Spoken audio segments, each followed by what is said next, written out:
BEEX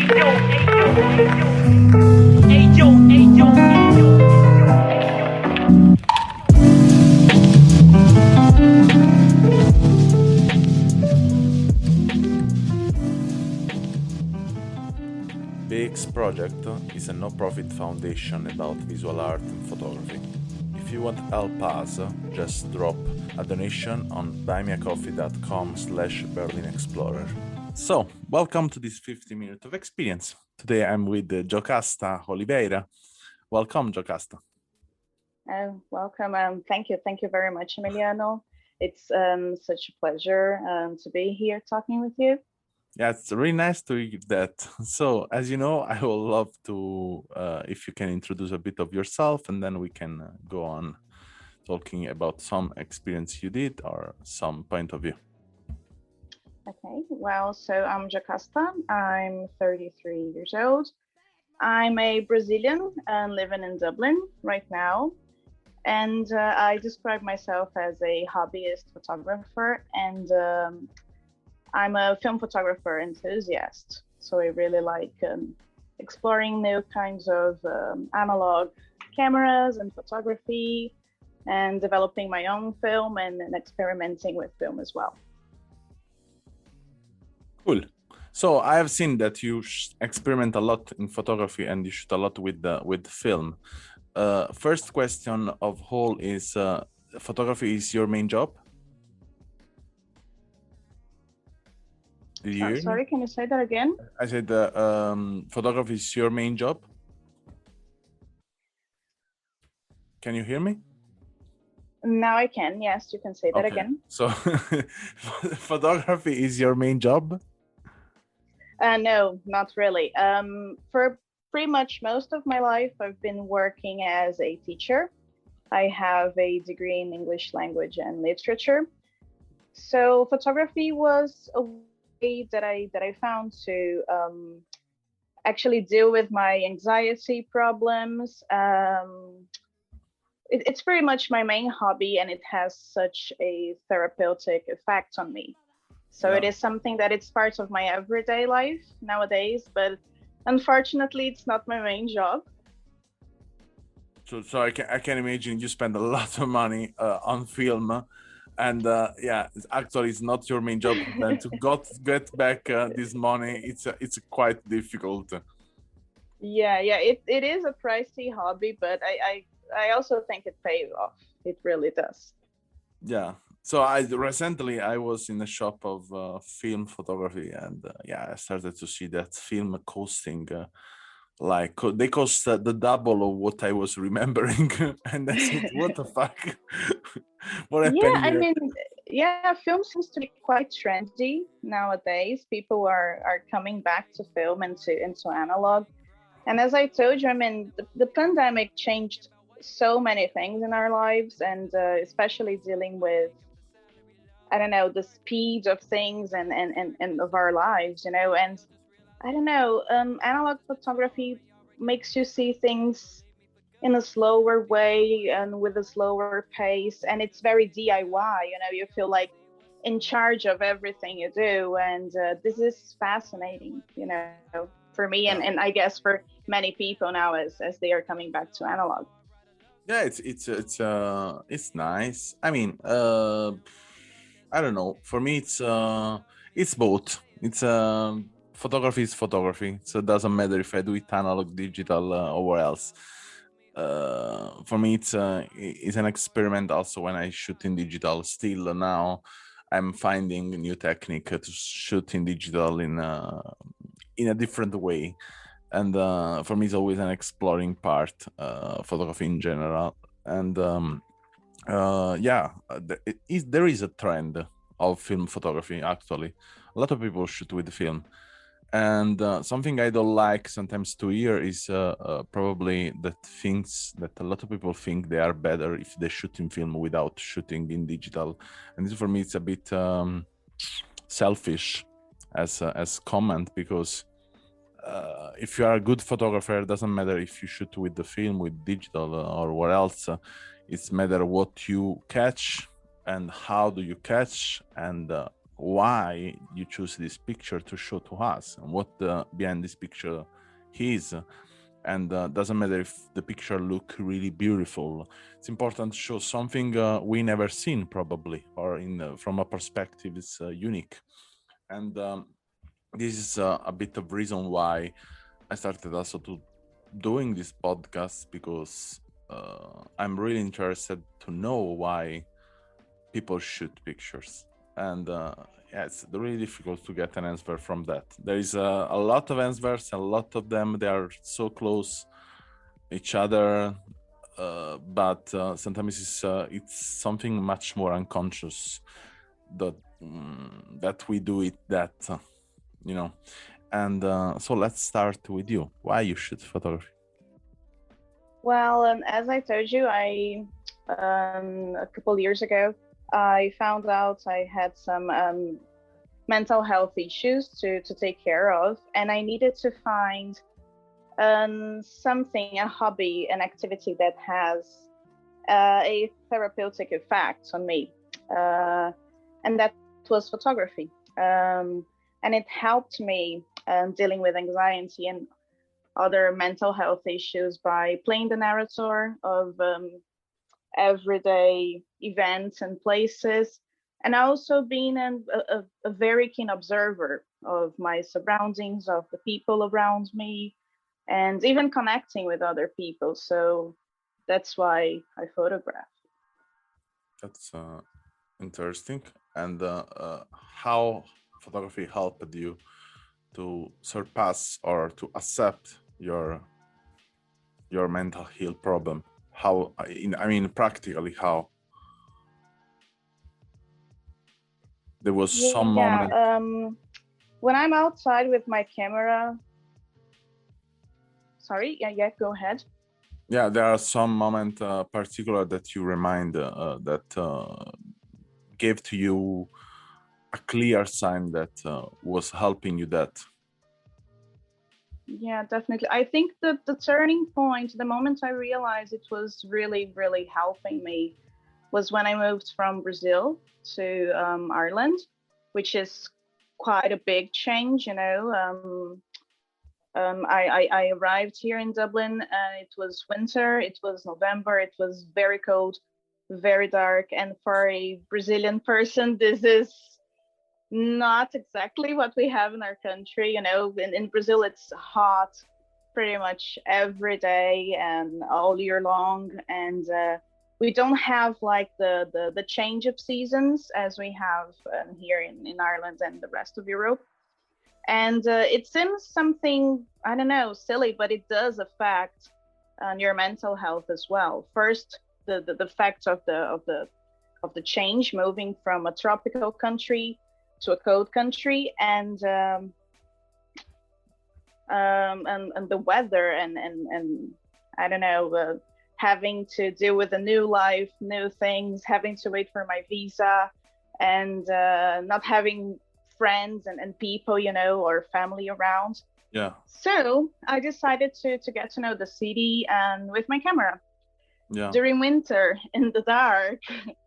So that was just me. My husband was working and doing the things to keep us here, and I was just out and about in the city with my camera, shooting the places and entering every little nook and cranny of the city, and just me observing the people of Dublin, the city, getting to know all the places, just me and my Pentax. And it really helped me to forget all the insecurities of being a stranger in a strange land. And it actually helped me to connect with people here in Dublin. I remember meeting other photographers who would just like see me with my Pentax and, hey, I'm a photographer too. And I don't know, what are you doing? Street photography, portraits? Would you like to join the group? So I think that was the turning point when I saw that photography was really helping me to cope with anxiety and the new things. That's nice. That's nice, because you found in a way also something to help you to discover more about yourself, and discover about other people, and also I think in a way also to help you to fit in the new city you are living right now. And yeah, that's really nice. I think yeah, there's a lot also of people here in Berlin. I was doing a meetup every weekend, and they was joining the events. I think because most of them they was alone, they didn't know other people, so then they was using photography to connect with other. I mean, not to probably for photography, but more to meet new people. And it's interesting for me that because when I came here in Berlin, I didn't know anyone, and I never thought about to use photography to connect with people. And I was just walking around the city, going in a bar or somewhere, and just start to talk with someone in the street or in the bar, in the shop. I was just there for stuck for 50 minutes, 20 minutes, or even sometimes an hour, talking with the people who was working inside. Yeah, and I think I was lucky because here in Dublin, people are very chatty. Irish people, they like to talk. So whenever you are at a pub and I don't know, you have your camera with you, they're going to, I don't know, start a conversation and ask you about it. And that's my cue to, hey, can I take a portrait of you, by the way? Yeah, by the way is amazing. And how is the result of this? Can I take a portrait of you? By the way, I mean, did you got in touch with some people that was really, hey, you cannot forget of them? They really, in a way, touched you, not only in the deep way of comfortable way, also in the uncomfortable way sometimes, or in the weird way. um, yeah. I mean, I remember, let me see. I remember my very first year here, actually, my very first St. Patrick's celebration. I decided to go out on the streets to photograph. Come on, it's St. Patrick's Day in Ireland. Yeah. And I met all sorts of like crazy people and people celebrating and a bit drunk and so on. But it was a fantastic day because for most of the people that I photographed that day, I didn't even had to ask. They are pretty much posing for the camera, and I think that was one of the funniest days I had here photographing. Yeah, I think it's really cool. I would love to shoot a situation like St. Patrick's Day. I can imagine how much people crazy you can get. I mean, here in Berlin, it's quite easier to see people are crazy. Now, and I don't know why I Yeah. remember the last things crazy I've seen was I was with my father. I was here in visit in Berlin, and there was a girl totally naked, a homeless girl, I think, totally naked and drunk, and she went practically. I don't know. If I can say in which way I can say here in the Oh podcast that, God.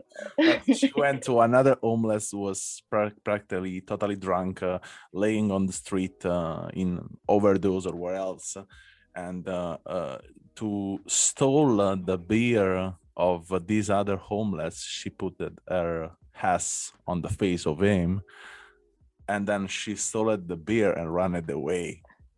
Oh my And God. stuff like, okay, what the fuck happened here? Yeah, this is a situation that you don't see every day. Yeah. No, there is a lot of stuff really. I remember, like, was yesterday. Some, for example, 4 or 5 years ago, the I was in Italy again to visit my mother, and then I came back in Berlin. And the first things I said, okay, I have to go to Primark. I have to buy a hoodie, and then I went to search this hoodie, and there was a woman who went practically out of the uh, how to say the place where people change the clothes or they try The the clothes. fitting rooms. Yeah, and she went out with these clothes, and she put the clothes she practically started to get naked, and then she went out of the shop naked. Okay. And it was That okay. was in Berlin. Yeah. But Yeah, I a mean, lot of crazy stuff I've seen here. yeah, well, I gotta say, I love Berlin, and I think it's something that I observed. I think people are very, how can I say, are very liberal about their bodies and about their sexuality in Berlin. I mean, I think it's a perspective. It's a perspective of what we think is, but I think here the the level of to be totally inhibited is really high. I mean, it's just it's a trend. Even if you go in the club, people think they are so free about how they dress, how to go to dance, everyone almost naked, but it's just a trend. I mean, will be probably free, really free, if you do it that, for example, in Naples, where no one would permit doing that, because really then you are the crazy one of the city. Here it's quite easy to doing that because, and this is what I think it's really crazy in a way. Is in a way the society is tolerant, and then you permit you to doing that stuff. But for example, I did crazy stuff in my young age when I was in Naples or in Italy, and that other people was not doing. I cannot forget that I was totally ashamed to make the bath, for example, in the or swim on the beach. No, I don't want to say naked, but with just the costume, no, and then after some years, a friend of mine told me, I have a solution to pass this fear you have. Now we get naked and we go to have a walk in the city. And I did it. I mean, I did it, and for sure, there are still people that told me that situation, this moment, no, they still are having joke of me, but in a way, I totally pass my fear of being naked, and this was absolutely a good experience. But if you do this in Berlin, I mean, probably you will go in the jail for one day, probably. I don't know if they catch you. But it's not so freedomly, the experience, because you can do it that in a club or where else, and even here there are a lot of situations as kinky stuff, or even with the drugs, that it's really common. It's not something you see like it's something in a way or another to repress something else. It's in a way or another to put out some things you don't put out normally. So, and even in this situation like it's St. Patrick Day, you can see a lot of people are crazy, but how many people are crazy, really crazy in that status during the year? Yeah, not many, I guess. And that's the point. That's the point. The point is, probably they get crazy totally. Really, they put out the shit they have inside of themselves during one day or something. I've seen here in Berlin. I was a bit shocked. Was the end of the year, so the new year, and there was one neighbor went out with an AK-47 and starting to shooting on the hair. And with the metro, this Oh is my a God. bit, and I was like, okay, I don't go in Naples because probably here it's more quiet, the situation, and it was more crazy than what I have seen in Naples. Because in Naples, it's usual that you see people with the gun shooting in the air. It's not something rare, but I was not imagining that here was like that. And and you can from this situation, from these events, you can see how much the society in a way or another is not free, because they put out the shit in the day where everyone put out. And I think I understand what you said about having a day or a place to do all the crazy stuff that people, I don't know, need to do to get things off. Yeah. of their system and stuff. Like we have, I don't know, a holiday like St. Patrick's Day when everybody goes to the streets and drink everything they can, and I don't know, they're just being free. And I don't know, you have club culture in Berlin where people can go to clubs and do whatever they want, no limits, no reservations, and Yeah, I everything. mean, So it's almost like that. If you can imagine yeah, that most of club in Berlin that they doing whole night long, that means also even after 2 days they are still open with the same events, and yeah, there are people there inside for 3 days sometimes, and this is also a sign of how much is ill the society. But yeah, the ill problem are everywhere in different dress. I think it's just the way I think probably we come from a society are a bit more are ill because they are ill totally, but they are more free in the putting out the shit. You know what I mean? I mean, it's as Brazil, Argentina, as Italy, we have this stuff that we put out all the complainment every day. Everything is in every situation, in every conversation, there is someone is complaining about something, and this is only this is one of the way to put out the shit. I think, but absolutely.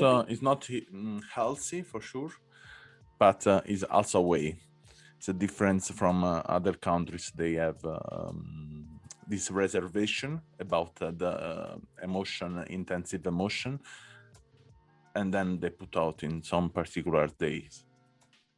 But yeah, I mean, I appreciate that because then we can take picture crazy about crazy. Yeah. I mean, if you think about Brazil, we have carnival and fantastic pictures of I don't know, street carnival and stuff. If you think about Berlin, you have the clubs, you have the own streets of Berlin. And I remember when I was in Berlin the last time, I got to see a very nice photo exhibition about club culture there. And the pictures were just amazing, like the way people dress up to go to the clubs, or sometimes how they undress to go to the clubs and everything. That was I don't know, very artistic and very eye-catching. So, I can understand because it's for sure the point of view of someone is not here for a long time. When you are here for a long time, then you start to get used realize. to it. You get used.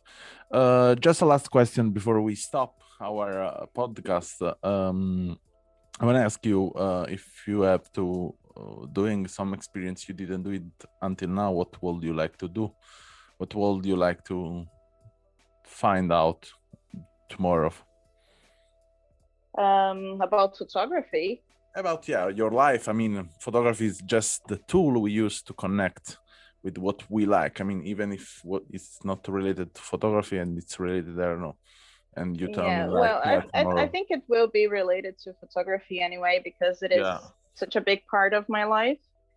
But I think I really would like to to combine my expertise in teaching and I don't know, supporting and helping other people with analog photography, which is my biggest passion.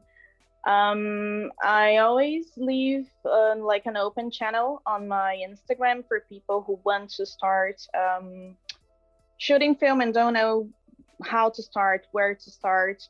And so I'm there. I'm open to all these people who really want to start this journey and experiencing with film.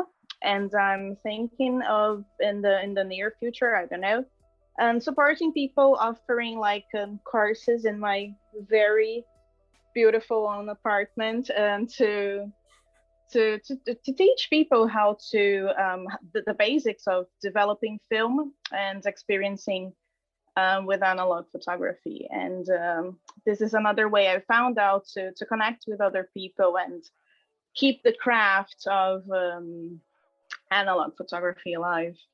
Okay, cool. That's cool. So thank you a lot for your time. and Thank for you. the conversation. And if anyone wants to see the work of Jocasta, link in description as always. And if you want comment something about our talk, you can just use the last link in description. And this was Jocasta Oliveira. Thanks for listening to our podcast. Learn more about our project at allmylinks.com/Berlin Explorer, or visit our Instagram and follow Berlin Explorer Project.